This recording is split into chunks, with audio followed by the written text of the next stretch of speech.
আল্লাহ তিলাওয়াতে আমার মন লাগিয়ে দাও। আলহামদুলিল্লাহ রাব্বিল আলামিন ওয়াসসালাতু ওয়াসসালামু আলা সাইয়্যিদিল মুরসালিন আম্মা বা'দ ফাআউযু বিল্লাহি মিনাশ শাইতানির রাজীম বিসমিল্লাহির রহমানির রহিম আসসালাতু ওয়াসসালামু আলাইকা ইয়া রাসূলুল্লাহ ওয়া আলা আলিকা ওয়া আসহাবিকা ইয়া হাবিবাল্লাহ আসসালাতু ওয়াসসালামু আলাইকা ইয়া নাবিয়াল্লাহ ওয়া আলা আলিকা ওয়া আসহাবিকা ইয়া নূরাল্লাহ। প্রিয় মাদানী চ্যানেলের দর্শকবৃন্দ, আলহামদুলিল্লাহ আজ্জা ওয়া জাল উপস্থিত হয়েছি মাদানী চ্যানেল বাংলা এর অনুষ্ঠান কোরআন শিখে পড়ুন এর মধ্যে। আল্লাহ পাক রব্বুল আলামিনের অশেষ দয়াতে আমরা এই অনুষ্ঠানের মাধ্যমে আপনাদের নিকট দরুদে পাকের ফজিলত, কোরআনে পাক তিলাওয়াতের ফজিলত, সাথে সাথে কোরআনে পাকের তিলাওয়াত প্র্যাকটিক্যাল কীভাবে আপনি শিখবেন সে বিষয়ে দিক নির্দেশনা আর কোরআনে পাক তিলাওয়াত প্র্যাকটিক্যাল আপনাদের নিকট পেশ করার চেষ্টা করে থাকি। আজও ইনশাআল্লাহ আজ্জা ওয়া জাল আমরা কোরআনে পাকের তিলাওয়াত এর ফজিলত সম্পর্কে আলোচনা করব এবং কোরআনে পাক তিলাওয়াত প্র্যাকটিক্যাল আপনাদের নিকট পেশ করার চেষ্টা করব। শুরুতে আল্লাহর হাবিব সাল্লাল্লাহু তাআলা আলাইহি ওয়া সাল্লামের প্রতি দরুদে পাকের ফজিলত সম্পর্কে একটি হাদিসে পাক আমরা শ্রবণ করি। অবশ্যই এটা আমরা সকলেই জানি, আমার রাসূল সাল্লাল্লাহু তাআলা আলাইহি ওয়া সাল্লামের প্রতি দরুদে পাক পাঠ করার এত ফজিলত রয়েছে যে যা বর্ণনা করে আসলে শেষ করা সম্ভব নয়। কারণ অসংখ্য হাদিসে পাকের কিতাবের মধ্যে এবং স্বয়ং কোরআনে পাকের মধ্যেও আল্লাহ পাক রব্বুল আলামিন স্পষ্টভাবে ঈমানদারদেরকে আল্লাহ তাআলা আল্লাহর হাবিবের প্রতি দরুদে পাক পাঠ করার জন্যে এবং সালাম দেওয়ার জন্যে আল্লাহ তাআলা নির্দেশ দিয়েছেন।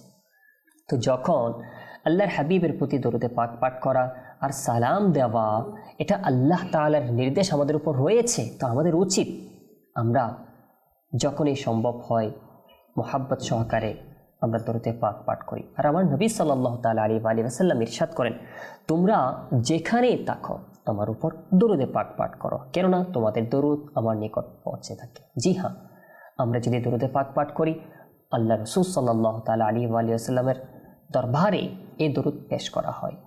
আর একটি রিওয়ায়াত অনুযায়ী তো এটাও রয়েছে, মোহাব্বত সহকারে যারা দরুদে পাক পাঠ করে তাদের দরুদ আল্লাহর হাবিব নিজে শ্রবণ করেন। তো সুতরাং আমরা অবশ্যই আল্লাহ রাসূলের আশিক হিসেবে নিজেকে আমরা মনে করি, আমরা দাবিও করি। তো আশিক সে কেমন আশিক যে আল্লাহর রাসূলের প্রতি দরুদে পাক পাঠ করে না? আশিক তো এমনই হয় যে যার আশিক হয় অবশ্যই তার কথা স্মরণে রাখে এবং তার মোহাব্বতে সময় কাটায়।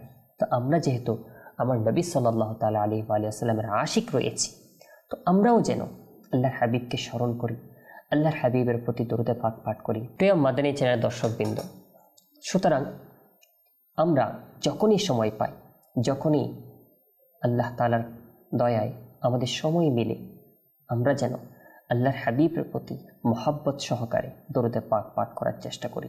অবশ্যই হ্যাঁ, দরুদে পাক পাঠ করার নিষেধাজ্ঞা যে সমস্ত জায়গায়, অর্থাৎ নাপাক জায়গায় অথবা অপবিত্র অবস্থায়, তো তখন দরুদে পাক পড়া উচিত নয়।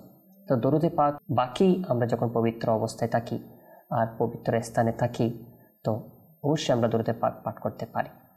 আল্লাহ পাক রব্বুল আলামিন আমাকে আপনাকে আমাদের সকলকে মোহাব্বত সহকারে দরুদে পাক পাঠ করার তৌফিক আমাদেরকে দান করুক। আর দরুদে পাকের যে সম্মান, যে মর্যাদা, যে আল্লাহ তাআলার পক্ষ থেকে দরুদে পাকের মাধ্যমে দয়া হয়ে থাকে, সেই দয়া যে আমরা নিতে পারি, আল্লাহ তাআলা সেই তৌফিক আমাদেরকে দান করুন। আমিন বিজাহি নবীল আমিন সাল্লাল্লাহু তাআলা আলাইহি ওয়া সাল্লাম। সাল্লু আলাল হাবিব সাল্লাল্লাহু তাআলা আলা মুহাম্মদ সাল্লাল্লাহু তাআলা আলাইহি ওয়া সাল্লাম। সালাতাও ওয়া সালামান আলাইকা ইয়া রাসূলুল্লাহ। প্রিয় মাদানী চ্যানেল দর্শকবৃন্দ, আল্লাহ তাআলার পাক কালাম আল্লাহ তাআলা আমাদের জন্য পাঠিয়েছেন আল্লাহর হাবিবের মাধ্যমে। তো আল্লাহর হাবিবের মাধ্যমে এই কোরআনে পাক, এই কালামে পাক, এটা যে আমাদেরকে দিয়েছেন, এটা আমাদের প্রতি আল্লাহ তাআলা অনেক বড় দয়া করেছেন।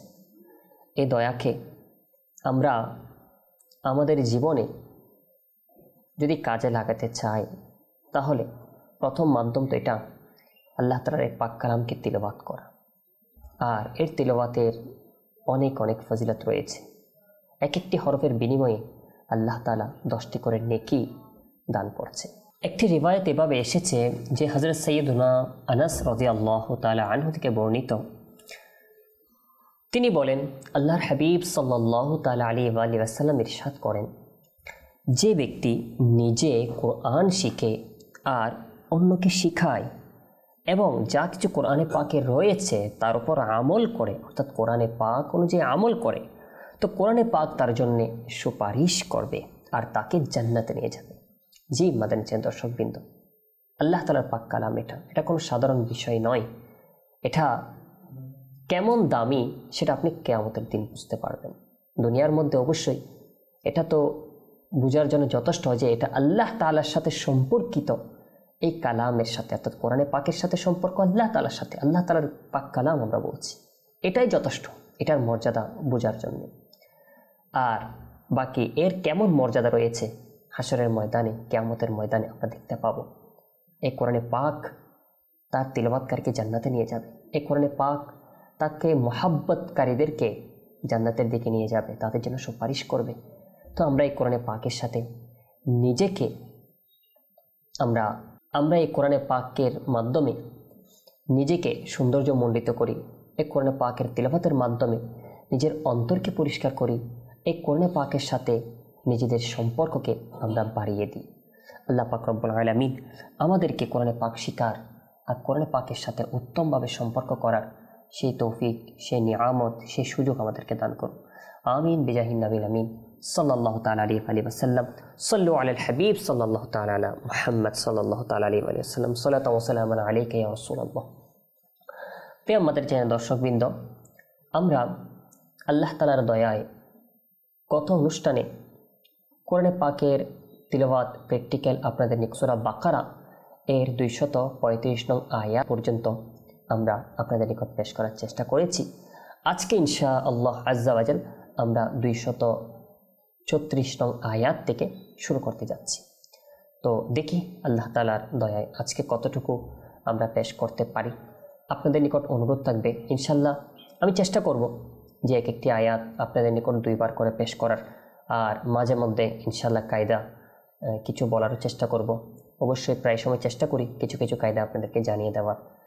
আর নুন সাকিনের কায়দা, মিম সাকিনের কায়দা, মদের কায়দা, এর যে নিয়ম কানুন, এগুলো একটু আপনারা মাইন্ডে রেখে যদি পড়েন ইনশাআল্লাহ আজ্জা ওয়া জাল আপনি তখন খুব সুন্দরভাবে কোরআনে পাকের তিলাওয়াত করতে পারবেন। আর আপনি যখন কায়দা অনুসারে তিলাওয়াত করবেন তখন আপনার মধ্যে তিলাওয়াতের একটা আলাদা স্বাদ আপনি অনুভব করবেন। আর কোরআনে পাকের তিলাওয়াত যত সুন্দর করে করতে পারবেন ততই আল্লাহ পাক রব্বুল আলামিনের দয়া বেশি লাভের আশা আমরা করতে পারি। কারণ কি, কোরআনে পাকের মহাব্বত যত আপনার অন্তরে বাড়বে তত বেশি আল্লাহ তাআলার দয়া আপনি আশা করতে পারেন। আর যদি মহাব্বতের মধ্যে কমতি হয় তাহলে তিলাওয়াতের মধ্যে ইখলাসের কমতি হয়ে যায়। আর ইখলাস যত বাড়বে মহাব্বত তত বাড়বে। তো সুতরাং কোরআনে পাকের তিলাওয়াতের মধ্যেও ইখলাসের বিষয় রয়েছে, মহাব্বতের বিষয় রয়েছে, আল্লাহ তাআলার নৈকট্যতা এর মাধ্যমে অর্জন করা যায়। আল্লাহ তাআলা আমাদেরকে তৌফিক দান করুক। তো আসুন আর দেরি নয়, আমরা তিলাওয়াতের দিকে যাচ্ছি। সূরা বাকারা এর 236 নং আয়াত ইনশাআল্লাহ শুরু করতে যাচ্ছি। স্ক্রিন আশা করে দেখতে পাচ্ছেন। যদি আপনি এটা চান যে আপনি আমাদের সাথে প্র্যাকটিস করবেন তো আপনি কোরআনে পাক নিয়ে নেন।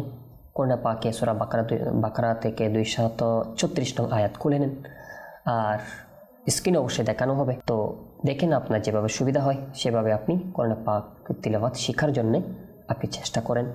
আর যত বেশি সময় দিবেন তিলাওয়াতে, প্র্যাকটিসে, ইনশাআল্লাহ তত বেশি শুদ্ধভাবে আপনি তিলাওয়াত করতে পারবেন। তো আসুন আমরা তিলাওয়াতের দিকে যাচ্ছি। আউযু বিল্লাহি মিনাশ শাইতানির রাজীম। বিসমিল্লাহির রহমানির রহিম। لا جناح عليكم إن طلقتم النساء ما لم تمسوهن أو تفرضوا لهن فريضة لا جناح عليكم إن طلقتم النساء ما لم تمسوهن أو تفرضوا لهن فريضة। দেখুন প্রিয় মাদানী চ্যানেলের দর্শকবৃন্দ, প্রথম তো এই লার মধ্যে দেখুন এখানে একালিপ মত হবে। জবরের পর যখন আলিফ আসে তখন একালিপ মত হয়ে থাকে, আলিফ মদ্দা বলে এটাকে। আচ্ছা, এরপর দেখুন এভাবে সেমভাবে এখানেও জবরের পর একটা আলিফ এসেছে। আচ্ছা, আমরা দেখি অনেকে তিলাওয়াত করে তো হামজাকে বা আলিফকে অনেক সময় লাম করে ফেলে অথবা লামকে হামজা এভাবে পড়ে ফেলে। তো আপনি যদি একটা জিনিস মনে রাখেন, দেখুন লামের পরিচয়টা হচ্ছে লাম সব সময় সে তার বাম পাশে যুক্ত হবে, আর আলিফ বা হামজা তার ডান পাশে যুক্ত হবে। তা আপনি প্রশ্ন করতে পারেন, এমনও তো রয়েছে যেমন কি এটা ডান পাশেও যুক্ত আবার বাম পাশেও যুক্ত হয়ে গেল। তো ডান পাশের হরফের সাথে আর বাম পাশের হরফের সাথে যখন যুক্ত হয়ে যায় সেটা 100% লাম হিসেবে আপনি ধরে নিতে পারেন।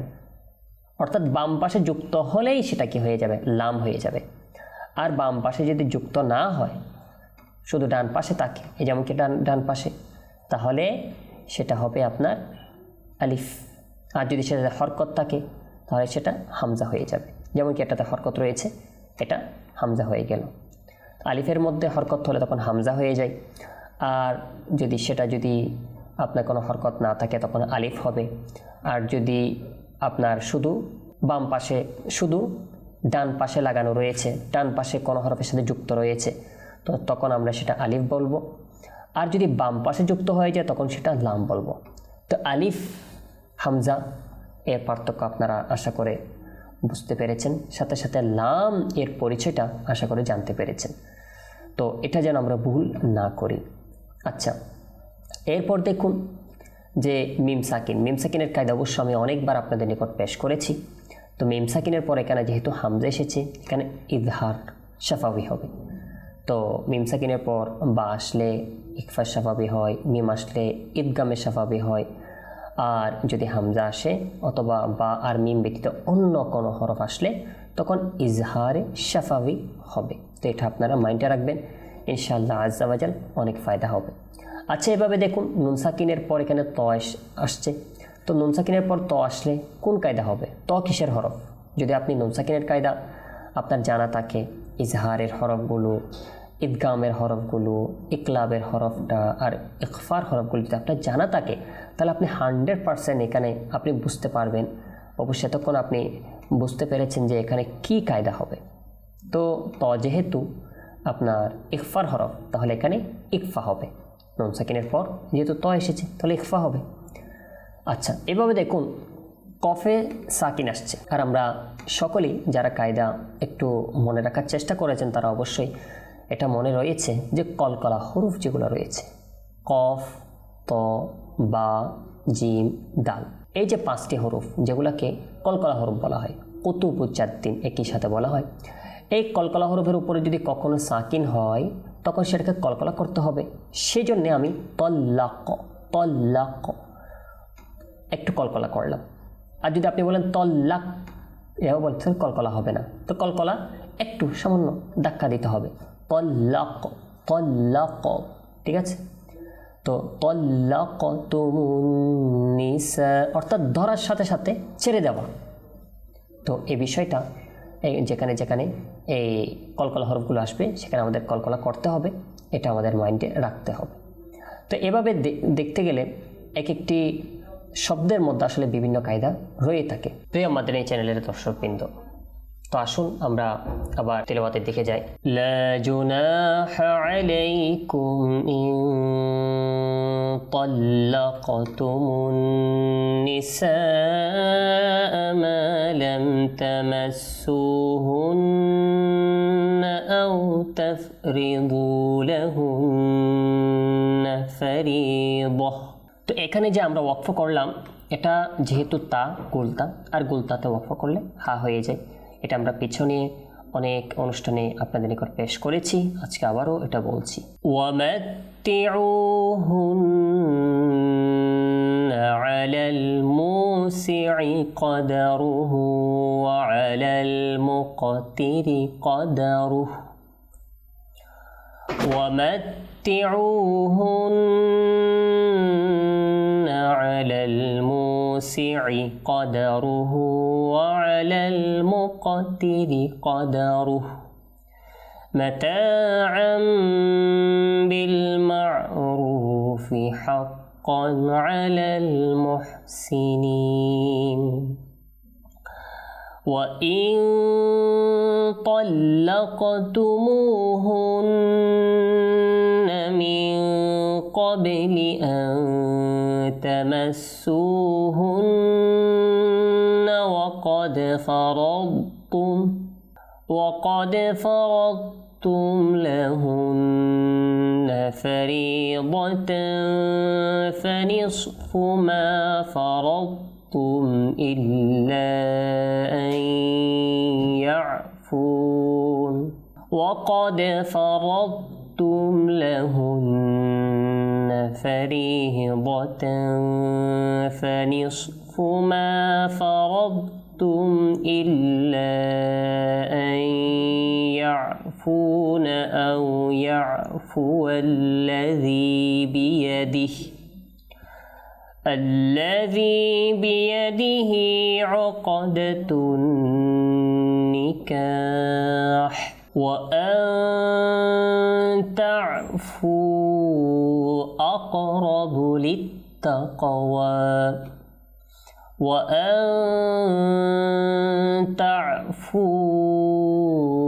أقرب للتقوى ولا تنسوا الفضل بينكم إن الله بما تعملون بصير حافظوا على الصلوات والصلاة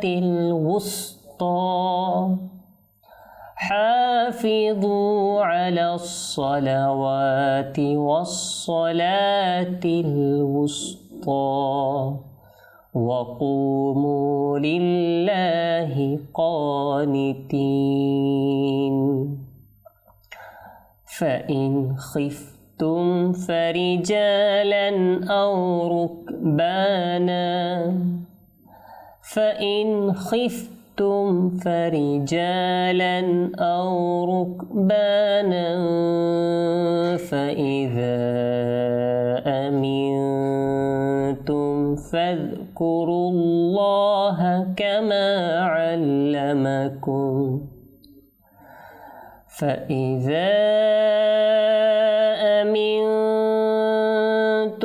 فاذكروا الله كما علمكم ما لم تكونوا تعلمون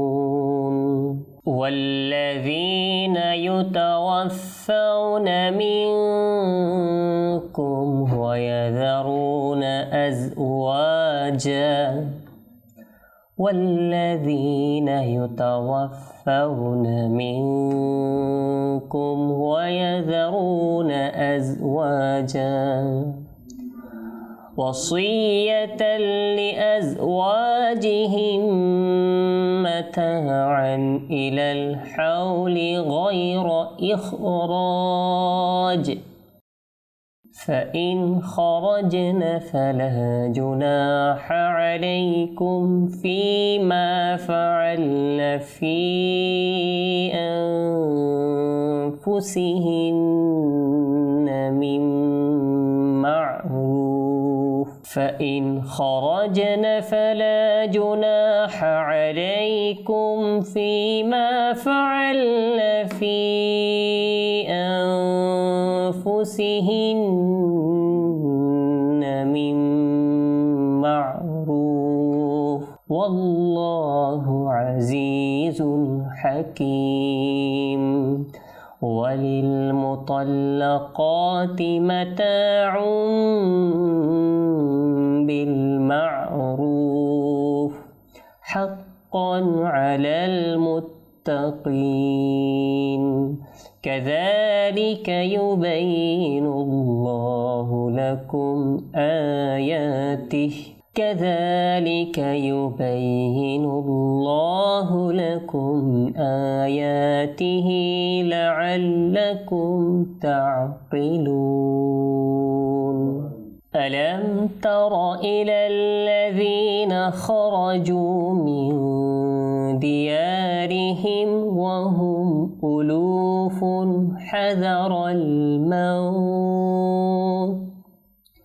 ألم تر إلى الذين خرجوا من ديارهم وهم ألوف حذر الموت فقال لهم الله موتوا ثم أحياهم إن الله لذو فضل على الناس ولكن أكثر الناس لا يشكرون وقاتلوا في سبيل الله واعلموا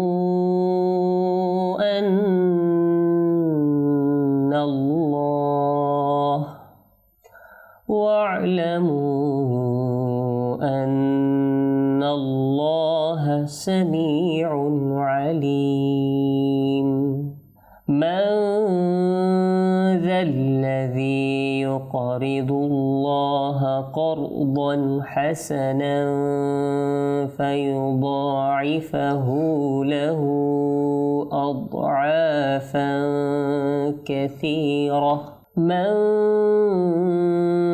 ذا الذي يقرض الله قرضا حسنا فيضاعفه له أضعافا كثيرة والله يقبض ويبسط وإليه ترجعون والله يقبض ويبسط وإليه ترجعون صدق الله العظيم وصدق رسوله النبي الكريم প্রিয় মাদানী চ্যানেলের দর্শকবৃন্দ আলহামদুলিল্লাহ আজকে আমরা 236 নং আয়াত থেকে 245 নং আয়াত পর্যন্ত আপনাদের নিকট পেশ করার সৌভাগ্য আল্লাহ তাআলার পক্ষ থেকে হয়েছে।